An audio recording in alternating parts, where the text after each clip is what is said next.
नमस्कार दोस्तों, आइए आज हम इंग्लिश का अगला टॉपिक शुरू करते हैं, एक्टिव एंड पैसिव वॉइस। तो एक्टिव से पैसिव बनाना आज हम सीखेंगे। तो एक्टिव से पैसिव कैसे बनाया जाता है।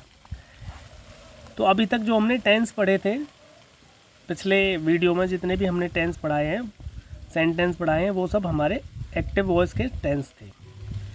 तो आज हम बताएंगे एक्टिव से पैसिव बनाना। सबसे पहले मैं आपको बताता हूँ एक्टिव और पैसिव में क्या अंतर होता है। तो सबसे पहले एक्टिव में क्या होता है कि ऐसे वाक्यों में कर्ता या जो सब्जेक्ट होता है, सब्जेक्ट को प्रधानता दी जाती है। सब कर्ता या सब्जेक्ट प्रधान होता है। जैसे उदाहरण के लिए, राम गाना गाता है। तो इसमें क्या है, गाना कौन गा रहा है? राम। तो उसमें प्रधानता किसे दी जा रही है? राम को। ठीक है, तो राम गाना गाता है, तो प्रधान हो गया इसमें राम, तो सब्जेक्ट की प्रधानता हो गई। तो इस तरह के वाक्य कहलाते हैं एक्टिव वॉइस। एक्टिव वॉइस हम अब तक तो में पढ़ा चुके हैं पिछली वीडियो में। जितने भी हमारे टेंस थे और सेंटेंस थे वो सारे एक्टिव वॉइस में थे। अब आते हैं हम पैसिव वॉइस पर। पैसिव वॉइस क्या होता है? पैसिव में हमारे वाक्य में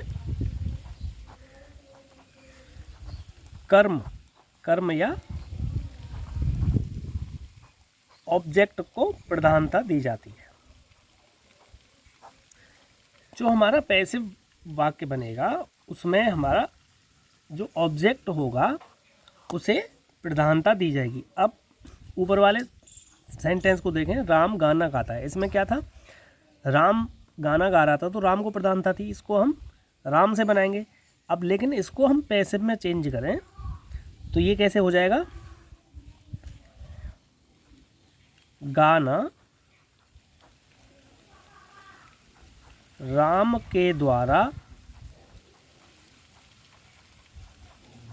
गाया जाता है। गाना राम के द्वारा गाया जाता है। अब ऊपर वाला वाक्य था वो एक्टिव में था, अब नीचे वाला गाना वाक्य जो है वो पैसिव में है। अब इसमें क्या है? गाने की प्रधानता है। गाना क्या था? ऑब्जेक्ट था। तो अब इसमें ऑब्जेक्ट की प्रधानता होगी, सब्जेक्ट बाद में आ गया। अब प्रधान क्या हो गया? ऑब्जेक्ट। तो गाना राम के द्वारा गाया जाता है। तो ये हो गया हमारा पैसिव वॉइस। समझ में आ गया? सब्जेक्ट में वो एक्टिव में हमारे को सब्जेक्ट की प्रधानता होती है और पैसिव में हमारे ऑब्जेक्ट की प्रधानता होती है। अंतर, जैसे राम गाना गाता है और गाना राम के द्वारा गाया जाता है, तो इसमें राम की प्रधानता हुई और उसमें गाने की प्रधानता हो गई। तो ये हमारा अंतर हो गया एक्टिव और पैसिव में। अब हम कुछ रूल बताएंगे एक्टिव और पैसिव कैसे बनाया जाता है। तो एक्टिव कैसे बनता है? तो हमारा जो एक्टिव है इंग्लिश ग्रामर में हमने कैसे बनाना सीखा था। सबसे पहले सब्जेक्ट होता है, उसके बाद वर्ब होती है और उसके बाद ऑब्जेक्ट होता है। ठीक है, लेकिन अब इसमें अगर हम पैसिव बनाएंगे तो वो कैसे बनाएंगे? पैसिव बनाएंगे तो सबसे पहले ऑब्जेक्ट लगाएंगे। उसके बाद हेल्पिंग वर्ब क्या होती है? Is, are, am, was, were, will, shall. ठीक है, हेल्पिंग वर्ब मैं पढ़ा चुका हूँ। हेल्पिंग वर्ब लगाएंगे। उसके बाद जो मेन वर्ब है, वर्ब की थर्ड फॉर्म लगाएंगे और उसके बाद बाई लगाएंगे। बाई जरूर लगता है इसमें। बाई के बाद आता है हमारा सब्जेक्ट। तो बस ये उल्टा हो गया, ऑब्जेक्ट पहले आ गया, उसके बाद हेल्पिंग वर्ब, वर्ब अपनी जगह पे, बस फॉर्म चेंज हो जाएगी। ये यहाँ कोई सी भी फॉर्म हो, हमें पैसिव बनाते समय थर्ड फॉर्म ही यूज करनी है। उसके बाद बाई और उसके बाद सब्जेक्ट पीछे। ठीक है, ये था हमारा एक कॉमन रूल। अब एक एक करके बताएंगे हम सारे रूल। चलिए मैं एक चीज़ और अभी क्लियर कर देता हूँ, वो भी कॉमन रूल में आता है कि मान लो कोई प्रोनाउन, पर्सनल प्रोनाउन हमारे सब्जेक्ट की जगह पे दिया हो एक्टिव वॉइस में, तो उसको पैसिव बनाते समय, भाई एक्टिव में सब्जेक्ट यहाँ है, पैसिव में सब्जेक्ट पीछे जाएगा ऑब्जेक्ट की जगह पे, तो जो सब्जेक्ट है पर्सनल प्रोनाउन का वो ऑब्जेक्ट में जाके क्या बन जाता है, मैं अभी बता देता हूँ। जैसे सब्जेक्ट एक्टिव वॉइस में, एक्टिव वॉइस जो पढ़ चुके हैं, और उसके बाद ऑब्जेक्ट पैसिव वॉइस में, ठीक है। अब मान लो आई हमारा सब्जेक्ट आ रहा है किसी सेंटेंस में, तो वो पैसिव में हमारा बन जाएगा बाई, तो लगता है सभी के साथ, बाई मी। अगर वी आ रहा हो तो वो हमारा पैसिव में सब्जेक्ट इस वाली जगह पे जाके क्या बन जाएगा, बाई अस। अगर यू आ रहा हो तो यू चेंज नहीं होता, यू का यू ही रहता है। और अगर ही आ रहा हो सब्जेक्ट की जगह पे एक्टिव वॉइस में, तो ही का हो जाता है हिम। सी आ रहा हो सब्जेक्ट की जगह पे, तो सी का हो जाता है हर। दे आ रहा हो तो दे का हमारा पैसिव वॉइस में हो जाता है बाई देम। और समवन आए, एवरीवन आए,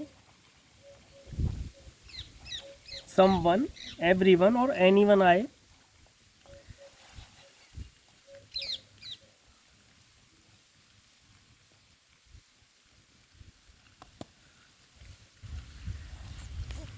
समवन, एवरीवन और एनीवन, इन तीनों में से कोई भी आए तो इनको हम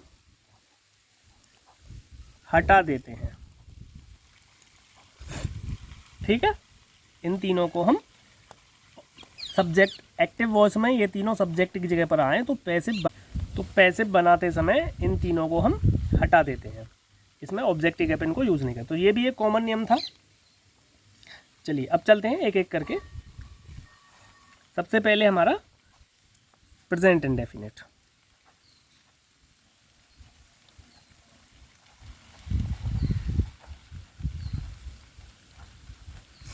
प्रेजेंट इंडेफिनिट टेंस ये हम पढ़ चुके हैं, इसकी पैसिव बनाना है। Present indefinite tense passive form में। प्रेजेंट इंडेफिनिट का रूल आप पढ़ चुके हैं। अब मैं इसका आपको डायरेक्ट फार्मूला बता देता हूँ। तो प्रेजेंट इंडेफिनिट का जो हमारा एक्टिव का फार्मूला क्या होता था, एक्टिव में होता था सब्जेक्ट प्लस वर्ब की फर्स्ट फॉर्म, उसके साथ एस या ई एस जोड़ते थे, उसके बाद ऑब्जेक्ट। ये था हमारा फॉर्मूला। अब पैसिव में क्या फॉर्मूला बन जाएगा, ऑब्जेक्ट, ऑब्जेक्ट से शुरू करते हैं, object plus is am are, ठीक है, is am are plus verb की third form plus by plus subject. ये है हमारा पैसिव का फॉर्मूला प्रेजेंट इंडेफिनिट का, ठीक है। अब एग्जाम्पल देख लेते हैं। एग्जाम्पल,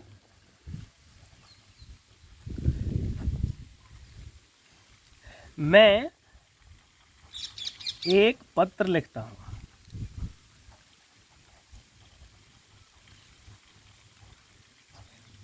इसका एक्टिव कैसे बनेगा,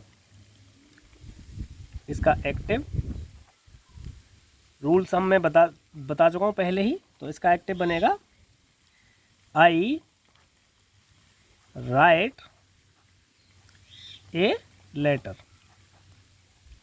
ये हमारा एक्टिव हो गया। अब इसका पैसिव कैसे बनाएंगे, पैसिव में क्या होता है, ऑब्जेक्ट को पहले लिखते हैं, तो ए लेटर। अब is are am, a letter एक लेटर है तो इज का यूज होगा, सिंगुलर है, इज़, उसके बाद वर्ब, वर्ब की थर्ड फॉर्म राइट, राइट की थर्ड फॉर्म होती है written, a letter is written, उसके बाद बाई लगाते हैं, बाई।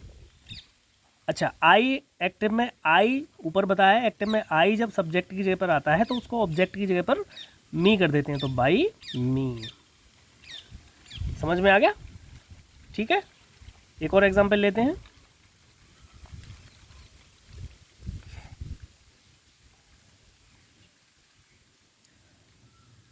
राम एक पुस्तक खरीदता है। अच्छा, इसको एक्टिव में कैसे बनाएंगे? राम, प्रेजेंट इंडेफिनिट है, समझ में आ रहा होगा, पहले सारे रूल बता चुका हूँ। Ram buy, buys, B U Y के साथ एस आई एस लगता है, तो राम बाईज ए बुक। ठीक है, अब इसको पैसिव कैसे बनाएंगे? ऑब्जेक्ट को सब्जेक्ट की जगह लगते हैं, तो ए बुक से शुरू करेंगे, ए बुक। अब एक बुक है तो इज आर एम में इज आएगा, तो ए बुक इज। अब बाई, अब बाई की थर्ड फॉर्म लगाएंगे, बाई की थर्ड फॉर्म होती है bought, a book is bought, B O U G H T, a book is bought. अब बाई, बाई लगाएंगे, बाई के बाद कर्ता आता है, कर्ता क्या है हमारा? सब्जेक्ट राम, तो a book is bot by Ram. समझ में आ गया होगा? ठीक है, एक और एग्जांपल लेते हैं। अब अगला एग्जाम्पल, क्या वह तुम्हारी सहायता करता है, तो ये हमारा इंटरोगेटिव हो गया। देख, ताहत ये आ रहा है, प्रेजेंट इंडेफिनिट का है, तो इसका एक्टिव कैसे बनाएंगे? सारे रूल आपको पता हैं।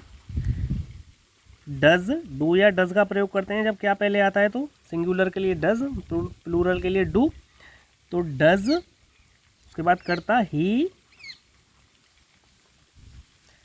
डज ही तुम्हारी सहायता करता, सहायता करना क्या होती है? Help, does he help you, does he help you, क्या वह तुम्हारी सहायता करता है।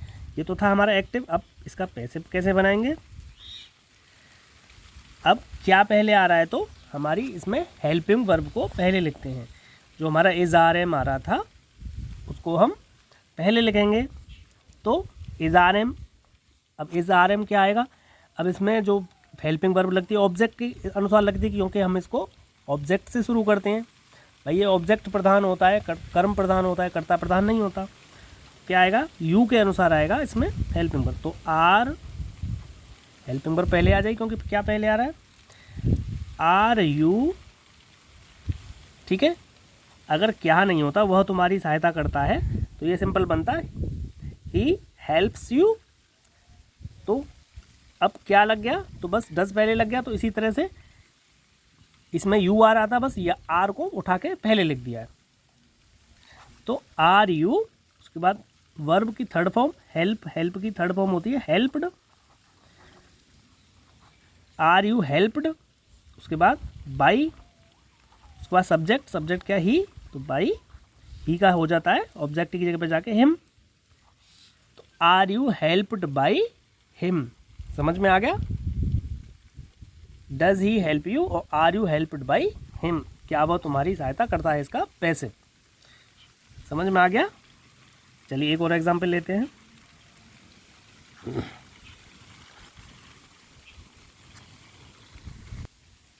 अब अगला एग्जांपल लेते हैं, वह तुम्हारी सहायता क्यों नहीं करता है। अब इसमें क्या है? प्रश्नवाचक वाक्य है और क्यों बीच में आ रहा है, तो बस प्रश्नवाचक वाक्य को पहले लिख देंगे। पहले इसको एक्टिव में बनाते हैं, तो वाई, वाई से शुरू होता है, वाई डज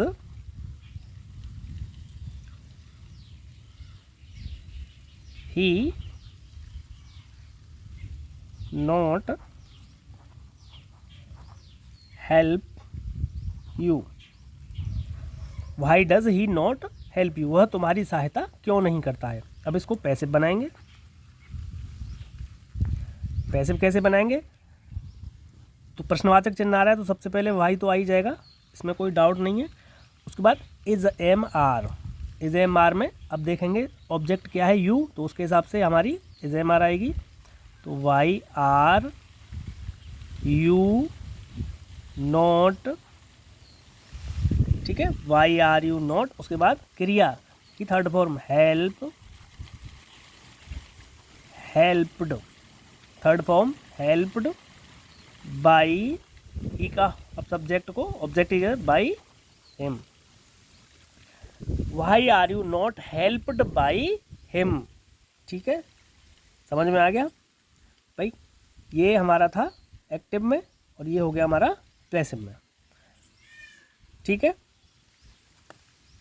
ये था हमारा प्रेजेंट इंडेफिनिट का। उसके बाद अगला आता है हमारा पास्ट इंडेफिनिट।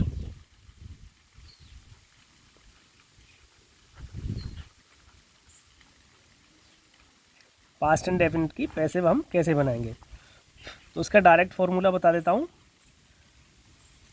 ऑब्जेक्ट, उसके बाद वाज या वर, सब, उसके बाद वर्ब की थर्ड फॉर्म, उसके बाद बाई और उसके बाद सब्जेक्ट। ये हमारा पैसिव बनाने का डायरेक्ट फॉर्मूला। अब आप कहेंगे कि अगर इसमें इंटरोगेटिव हो तो, इंटरोगेटिव हमें क्या पहले वाला हो तो वाज वर को बस पहले लगा देंगे। क्या पहले आए तो यहाँ से वाज वर को उठा के पहले लगा देंगे, वाज या वर, उसके बाद ऑब्जेक्ट, उसके बाद वर्ब की थर्ड फॉर्म, उसके बाद बाई, उसके बाद सब्जेक्ट। अब आप कहेंगे कि WH वर्ड प्रश्नवाचक शब्द वाक्य के बीच में आए तो बस उससे पहले WH वर्ड लगा देते हैं।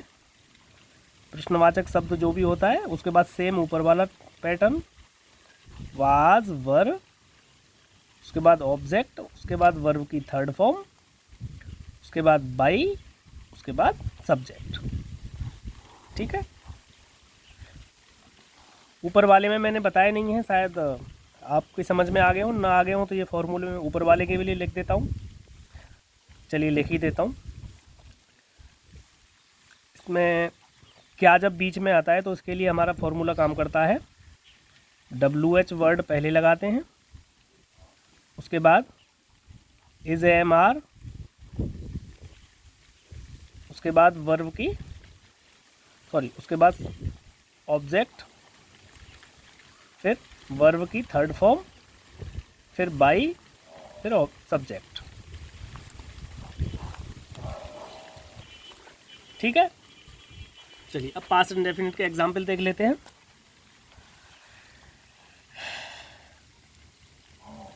पहला एग्जाम्पल, इस लड़के ने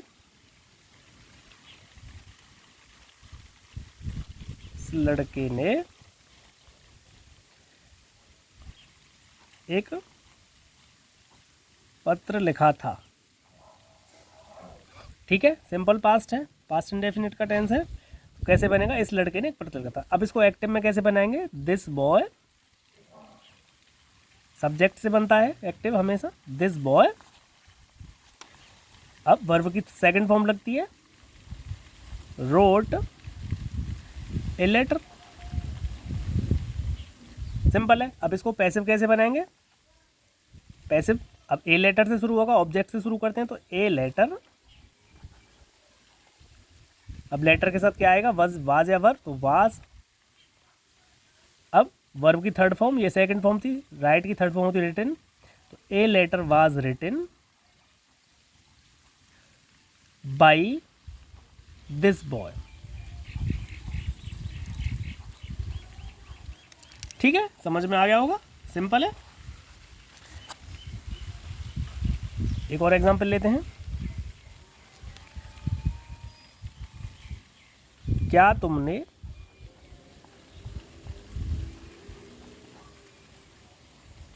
एक टीवी खरीदा था, क्या वाला सेंटेंस, क्या पहले आ रहा है, क्या तुमने एक टीवी खरीदा था, तो बस कुछ नहीं, वाज वर्ब को पहले लगा देंगे। अच्छा, पहले नॉर्मल बनाते हैं एक्टिव में। तो एक्टिव में कैसे बनेगा, did you by A TV, ठीक है, क्या तुमने एक टीवी खरीदा था, तो did you by A TV. अब इसका पैसिव बनाएंगे, तो ए टीवी ऑब्जेक्ट से शुरू करते हैं, ए टीवी, सॉरी क्या पहले आ रहा है, तो सबसे पहले वाज या वर, तो वाज आएगा टीवी के साथ, वाज ए टीवी, ठीक है, वाज ए टीवी। उसके बाद बाई की third form bought, bought by you, you का यू ही रहता है ऑब्जेक्ट की जगह पे, तो was a TV bought by you, ठीक है, ये इसका पैसिव बन गया, समझ में आ गया। एक और एग्जांपल लेते हैं, फर्स्ट एग्जांपल, सेकंड एग्जांपल, एक और एग्जांपल लेते हैं, थर्ड। हमने उन्हें कब बुलाया था, हमने उन्हें कब बुलाया था। अब इसमें प्रश्नवाचक चिन्ह वाक्य के बीच में आ रहा है, कब, तो पहले एक्टिव बनाएंगे, एक्टिव बनाएंगे तो when did we call them, ठीक है, हमने उन्हें कब बुलाया था, ये हमने एक्टिव में बना दिया पास्ट एंड डेफिनेट के रूल से। अब इसको पैसिव बनाएंगे, पैसिव कैसे बनता है, प्रश्नवाचक चिन्ह पहले ही रहता है व्हेन, उसके बाद वाज या वर। अब इसमें देखते हैं देम, देम हमारा ऑब्जेक्ट है तो ये सब्जेक्ट का काम करेगा पैसिव के लिए, तो देम के लिए क्या लगता है, वर, तो व्हेन वर, उसके बाद हमारा ऑब्जेक्ट मतलब सब्जेक्ट, सब्जेक्ट लगेगा दे,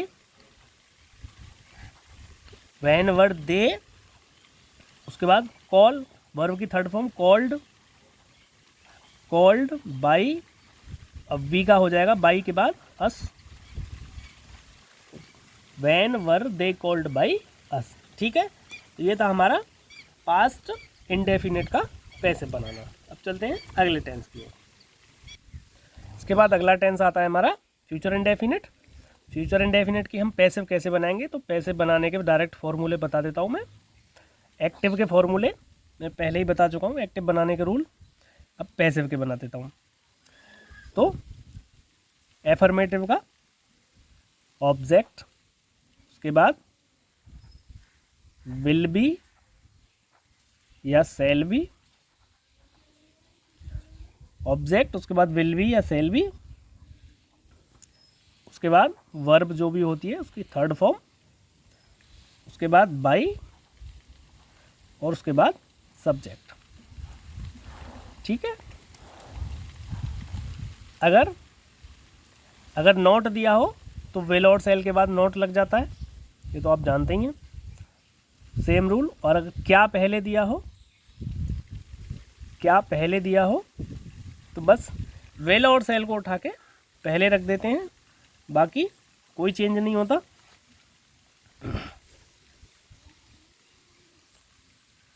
तो विल या सेल प्लस ऑब्जेक्ट, ऑब्जेक्ट का मतलब जो पीछे होता है वो सब्जेक्ट की जगह पे हमारा काम करता है, object plus be plus verb की third form plus by plus subject. अब WH वर्ड दिया हो तो सबसे पहले WH वर्ड लग जाता है, उसके बाद बाकी सेम ऊपर जैसा होता है, उसके बाद विल या सेल लगाते हैं, उसके बाद ऑब्जेक्ट लगाते हैं, उसके बाद बी लगाते हैं, फिर वर्ब की थर्ड फॉर्म लगाते हैं, उसके बाद बाई लगाते हैं, उसके बाद सब्जेक्ट लगाते हैं। तो ये थे हमारे डायरेक्ट फॉर्मूले फ्यूचर इंडेफिनिट के टेंस का एक्टिव से पैसिव बनाने का। अब लेते हैं हम एग्जाम्पल। अब पहला एग्जाम्पल लेते हैं, वह लड़की एक पत्र लिखेगी। फ्यूचर इंडेफिनिट का है, सारे रूल फॉलो हो रहे हैं। तो सबसे पहले इसको एक्टिव बनाएंगे। एक्टिव में कैसे बनाएंगे आप जानते हैं। वह लड़की, वह के लिए हम दैट का यूज़ करते हैं और यह के लिए दिस का यूज़ करते हैं। तो that girl will write a letter. ठीक है, that girl will write a letter, ये बन गया हमारा एक्टर में फ्यूचर इंडेफिनिट का। अब इसका पैसिव कैसे बनाएंगे। तो सबसे पहले ऑब्जेक्ट ए लेटर, उसके बाद विल बी या सेल बी। अब लेटर के साथ तो विल ही आएगा, तो विल बी वर्ब राइट, इसकी थर्ड फॉर्म राइट की होती है रिटन। उसके बाद बाई, उसके बाद हमारा सब्जेक्ट था दैट गर्ल, तो बाई दैट गर्ल। ठीक है, a letter will be written by that girl. समझ में आ गया एक्टिव से पैसिव। एक और एग्जाम्पल लेते हैं। एग्जाम्पल है वे मेरी सहायता करेंगे। एक्टिव में कैसे बनाएंगे। एक्टिव में they will help me, simple है, दे विल हेल्प मी। अब इसको पैसिव में कैसे बनाएंगे। तो अब इसमें सब्जेक्ट ऑब्जेक्ट क्या है, मी, तो मी पहले आएगा, तो मी का सब्जेक्ट की जगह पर क्या हो जाता है, आई। उसके बाद विल या सेल, तो आई के साथ सेल का प्रयोग करते हैं, आई सेल। उसके बाद बी, आई सेल बी। अब उसके बाद वर्ब हेल्प की third form helped, I shall be helped. उसके बाद बाई सब्जेक्ट दे, और दे का सब्जेक्ट जो है ऑब्जेक्ट की जगह पर क्या हो जाता है, देम। तो I shall be helped by them. ठीक है, समझ में आ गया। चलिए एक और एग्जांपल लेते हैं। अभी हमने एक प्रश्नवाचक का एग्जांपल लिया है, तुम मुझे क्यों नहीं पढ़ाओगे। सबसे पहले एक्टिव में बनाएंगे। सबसे पहले प्रश्नवाचक शब्द वाई विल यू, उसके बाद not, why will you not but पढ़ाना की टीच, उसके बाद मी। ठीक है, why will you not teach me, ये हो गया हमारा एक्टिव में। अब इसको पैसिव कैसे बनाएंगे। तो वाई तो सबसे पहले आ गया, प्रश्नवाचक वर्ड सबसे पहले आता है। उसके बाद सेल या विल। अब इसमें देखेंगे सब्जेक्ट का क्या काम करेगा, मी, क्योंकि ऑब्जेक्ट जो है सब्जेक्ट का काम करता है। मी का सब्जेक्ट क्या हो जाता है, आई, और आई के साथ क्या यूज़ करते हैं, सेल। तो वाई के साथ क्या यूज़ करेंगे, सेल, वाई सेल। उसके बाद ऑब्जेक्ट आई, क्योंकि मी हमारा ऑब्जेक्ट था, यहाँ आके आई हो जाएगा, तो वाई सेल आई नॉट। उसके बाद वर्ब टीच, टीच की थर्ड फॉर्म टॉट, उसके बाद बाई, उसके बाद सब्जेक्ट क्या था, यू ऑब्जेक्ट पे यू ही होता है, तो बाई यू। समझ में आ गया। Why shall I not taught by you. इसी के साथ हमारा फ्यूचर इंडेफिनिट भी खत्म होता है। अब चलते हैं अगले टेंस की ओर। अब आते हैं अगले टेंस पर, प्रेजेंट कंटिन्यूअस टेंस। तो प्रेजेंट कंटिन्यूअस को एक्टिव से पैसिव कैसे बनाएंगे उसके रूल में बता देता हूँ आपको। तो सबसे पहले एफर्मेटिव के लिए सबसे पहले ऑब्जेक्ट, उसके बाद इज एम आर, ठीक है। उसके बाद बीइंग, इसमें बीइंग लगता है। उसके बाद वर्ब की थर्ड फॉर्म, उसके बाद बाई, और उसके बाद सब्जेक्ट। ये था हमारा एफर्मेटिव सेंटेंसों का एक्टिव से पैसिव बनाने का रूल। अब मान लो क्या से शुरू होने वाले वाक्य हों, तो इसमें इज एम आर पहले आ जाता है, उसके बाद ऑब्जेक्ट, उसके बाद बीइंग, उसके बाद वर्ब की थर्ड फॉर्म, उसके बाद बाई और उसके बाद सब्जेक्ट। ठीक है। अगर WH वर्ड आए या क्या क्यों कैसे बीच में आए, WH वर्ड वाले बीच में आए तो बस WH वर्ड इससे पहले लगा देते हैं। उसके बाद इज MR ऑब्जेक्ट के अनुसार, बाद ऑब्जेक्ट प्लस बीइंग, उसके बाद बाई, उसके बाद सब्जेक्ट। ठीक है, ये थे हमारे पैसिव बनाने के डायरेक्ट फॉर्मूले। चलिए अब लेते हैं एग्जाम्पल। पहला एग्जाम्पल लेते हैं, मैं एक गीत गा रहा हूँ। तो प्रेजेंट कंटिन्यूस का है, तो ये कैसे बनेगा, इसको एक्टिव में कैसे बनाएंगे, I am singing a song. ठीक है, ये होगा एक्टिव। अब इसको पैसिव में कैसे बनाएंगे, ऑब्जेक्ट से शुरू करते हैं। तो ए सॉन्ग इज, अब वर्ब की इज के बाद बीइंग, इसमें बीइंग जरूर आता है। ए सॉन्ग इज बीइंग, उसके बाद वर्ब की थर्ड फॉर्म सिंग, सिंग की थर्ड फॉर्म क्या होती है, संग, SUNG। A song is being संग, उसके बाद बाई, बाई के बाद आई हमारा यहाँ आके क्या हो जाएगा, मी।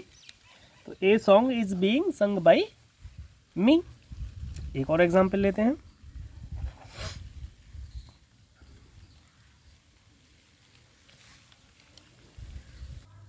तो अगला एग्जाम्पल है, क्या वह एक गीत गा रही है।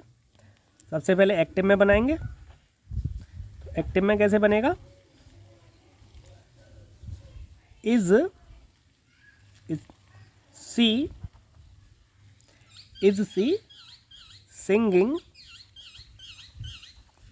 ए सॉन्ग। ठीक है, is she singing a song. ठीक है, ये तो एक्टिव में बन जाएगा, रूल आपको पता ही है। अब इसको पैसिव कैसे बनाएंगे, तो पैसिव में भी इज आर एम से ही शुरू करेंगे। तो is a song being, BEING, being is a song being, उसके बाद वर्ब की थर्ड फॉर्म सिंग की संग, बाई। अब सी को ऑब्जेक्ट पे ले जाएंगे तो सी का क्या हो जाता है, her. Is a song being sung by her. ठीक है, समझ में आ गया। एक और एग्जांपल लेते हैं, WH वर्ड आता है उस टाइम बीच में। अब अगला एग्जांपल है, वे मेरी सहायता क्यों नहीं कर रहे हैं। तो सबसे पहले एक्टिव में बनाएंगे इसको। तो वाई इज, सॉरी वे है, वे के लिए आर, तो why are they not helping मी।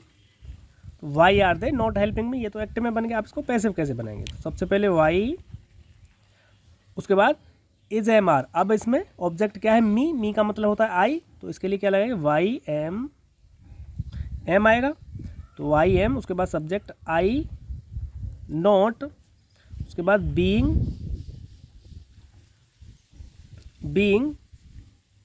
उसके बाद वर्ब की थर्ड फॉर्म हेल्प है, हेल्प की हेल्प्ड बाई, बाई के लिए दे का क्या हो जाएगा, देम। समझ में आ गया। Why am I not being helped by them.